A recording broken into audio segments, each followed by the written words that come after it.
Hey guys, we're super excited to be here at the LA Fit Expo. It's our third year in a row. And what we're going to be doing today is we're going to be launching a tasty pastry. It's a low-carb Pop-Tart. It's got 3 to 4 grams of net carbs. And we love this show. This is our best place to be in LA.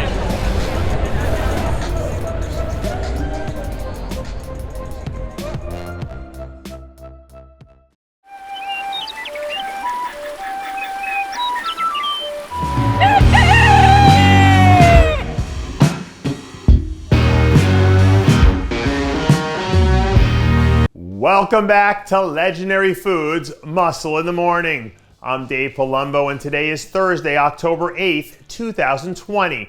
And let's find out what's going on in the world of bodybuilding and fitness. Play to your strength. That's the number one piece of advice I give to young athletes and entrepreneurs when they reach out to me.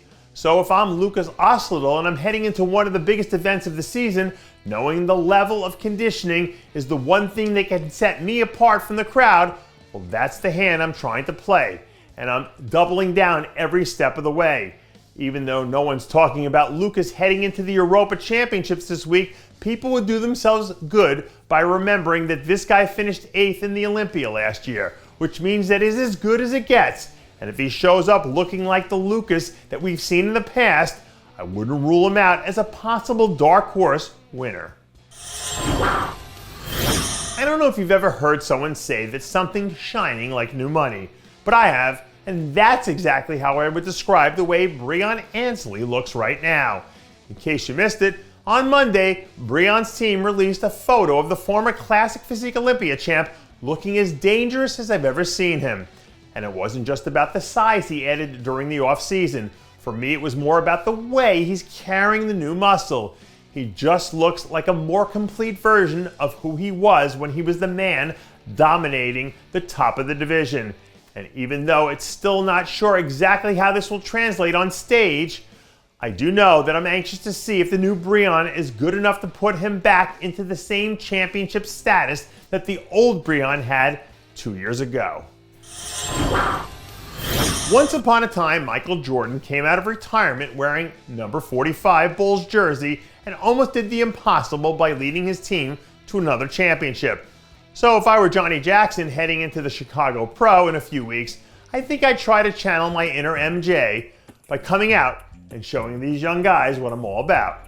Last Sunday, Johnny's team released a surprise behind-the-scenes video of him running through some of the mandatories ahead of him emerging from quasi-retirement to compete at the Chicago Pro a few weeks from now. One of the other interesting things about Johnny is that he's also apparently planning to compete at the Texas Pro too, where he might actually have a shot to win if his conditioning is on point. Johnny's been around so long that he's probably got a whole bag of tricks up his sleeve. So if that door is open by an inch, he's got all the tools he needs to kick that bad boy wide open.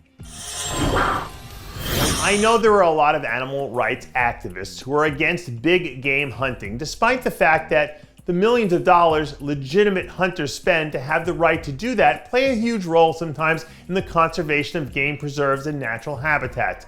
However, if you're crazy enough to take on a wild animal the size of Hunter Labrada, you better make sure you're coming with the heavy artillery. On Monday, Hunter's team released photos of the rookie phenom 11 weeks from his Olympia debut that seemed to show him starting to turn the corner into the next phase of his prep.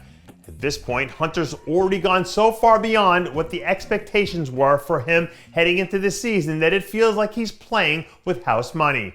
That being said, if I'm him, I still look at this as an opportunity for me to prove that I'm one of the apex predators in this division.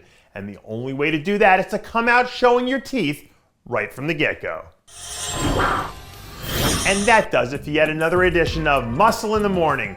I'm Dave Palumbo, reminding you to always be true to your passions and make sure to follow us on Facebook, Twitter, and Instagram.